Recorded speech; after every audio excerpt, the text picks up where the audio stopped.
John, I know how much you hate losing. You must be pretty upset with what you've seen this afternoon. You've got to take your hat off to Dagenham. They were miles better than us today.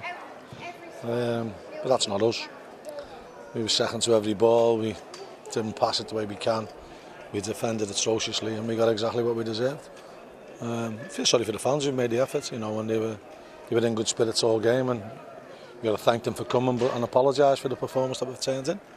I don't mean to do that. Only the players have turned up today thinking we're going to play badly today, but we came up against the team. We were full of confidence, and the goals we conceded at important times derailed us really, and poor goals to be honest. Was it just a case of misfiring in all departments really? I think so. It looked like a typical end of season game where one team looked jaded. They looked up more up for it than us, and that's disappointing. And sometimes you can't put your finger on it. The goals we conceded, nothing down to tiredness. It was just bad defending really, and to concede from the first corner into our box, disappointing. Dagenham didn't really have to do much in the first half to take the lead.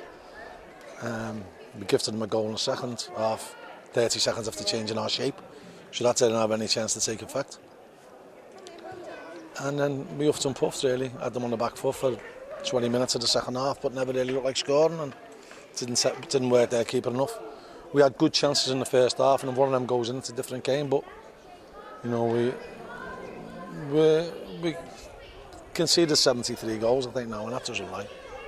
That tells you that defensively we're not good enough, and that's something that we've got to strive to improve on next year. Is that the priority for acquisitions, changes, summer revamps? We might need a little bit of revamping all over the park, but we've got. If we concede that many goals next year, we'll be in danger of going down. So, we've got to strive to get our goal difference a lot better than what it is. Other end of the pitch, you had those openings you mentioned in the first half, but I think probably only 2 or 3 shots on target in the whole game. Yeah, I mean, stayed the groundsman getting a round of applause for the pitch being good. It was atrocious, the pitch. But I'm one to talk because our pitch is atrocious, and I think we won't be the only ones. This time of the season with clubs of our resources, it's difficult to spend your money on the pitch at this stage of the season. But Dagenham seem to play well now, so you've got to take your hat off to them for that. But we looked uncomfortable all day, to be honest. You've got to look at Danny Whitehead for the first time from the start today. I guess a really difficult game for him to come into. It was, but he kept himself going right to the end, and fair play to him. He was one of our better players today.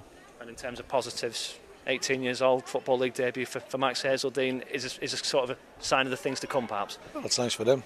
It wouldn't be nice to come on and the way it panned out, but I'm sure he'll have many more games where he can maybe try and make his mark. Long trip home, unbeaten record gone. Does it just make you more determined to try and see it out next Saturday and get the victory? We've got to try, yeah. We've showed today that there's no guarantees. We've been on a good run of form. We've been playing really well. That didn't look like the team who battered Stevenage with 10 men last week. And that's all to take, really.